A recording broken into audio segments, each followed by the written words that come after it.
If you've knit any of my top-down raglan or yoke sweaters in the past, you know that for the sleeves, I like to include an extra stitch pickup on each side of the sleeve. So that's 2 extra stitches. And I include this extra 2 stitches in the pickup because that helps to close the gap, which naturally tends to occur in the corner of your underarm. So in my patterns, it is generally written into all of the patterns. And then you decrease these 2 stitches out on that first round of knitting. But you can apply this technique to any top-down sweater that you are knitting. You just pick up 2 extra stitches and then decrease them out in that first round. So let's get started with the pickup. Now, if you remember, I cast on 8 stitches for my underarm, so we will be actually picking up 10 stitches from this section right here, okay? So you're gonna start at that middle stitch,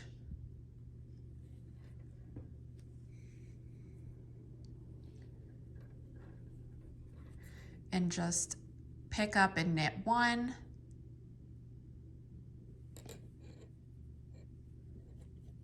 there's 2,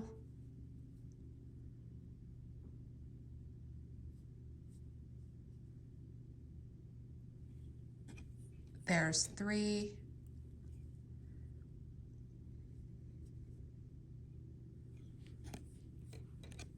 4, and then for the 5th stitch, sometimes you have to play around with how the stitches look whenever you pick them up, because sometimes it can change depending on your knitting and you end up with a stretched out stitch. So that one looks pretty good right there. So we're gonna go with that. And then knit the stitches off of the holder. So these were the stitches that you placed on hold. So you're going to knit across those.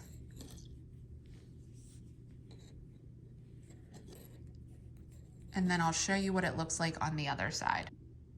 All right, so I've knit across those held stitches, and now I'm on the other side of the underarm. And again, I need to pick up 5 stitches here.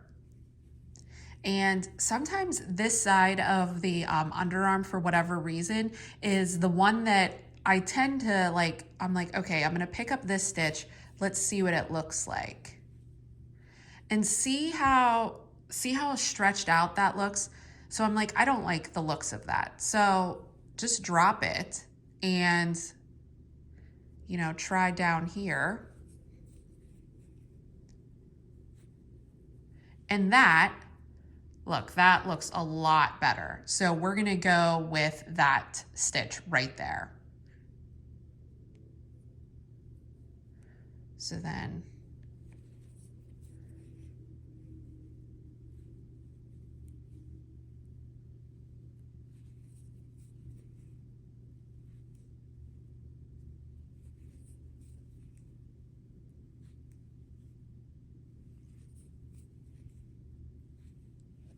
okay, so there you go. You have all your stitches picked up now. Because you picked up that extra stitch in the corners there, you no longer have a hole. And I will be placing a beginning of round marker and then showing you how to do the decreases to decrease out those 2 extra stitches. Okay, beginning of round marker has been placed. And so now you're just going to knit 1, knit 2 stitches together, and then knit across all of your other stitches until 3 stitches before the beginning of round marker. Okay, so I thought I would show this little troubleshooting. So I just knit 1, knit 2 together, and I got to that next stitch, and I'm like, you know what? I really just do not like how that is looking. So what I'm going to do is drop that stitch off the left-hand needle, and then here's the tail. So that's the tail from the drop stitch. And I'm actually just going to move it over. So taking a crochet hook, insert it front to back through the new stitch, pick it up and put it on the left-hand needle. And now let's knit that and see what that looks like. Yes, okay. That looks a lot better. See how those stitches are nice and even now, and you're not getting that kind of like gaping open stitch.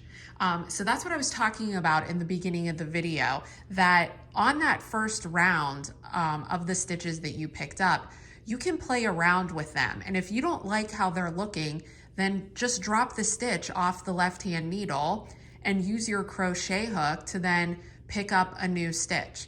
I actually tend to do that quite frequently because how they look when you pick them up can change to how they look whenever you actually go to knit them. And so, you know, feel free to, like, if you're not liking how it looks, just drop it and start over. So that looks a lot better to me. So I'm going to now continue on until I get to 3 stitches before my beginning of round marker and show you how to do the other decrease. All right, I'm 3 stitches before my beginning of round marker. And so you are going to slip, slip, knit these stitches together. So slip the first stitch as if to knit, slip the second stitch as if to knit, and knit these 2 stitches together, and then knit that last stitch. And that's it. You have now decreased out those 2 extra stitches that you picked up to close that gap in the corner of your underarms. So from here on out, just follow the pattern instructions and do what they say. And so I will just continue knitting.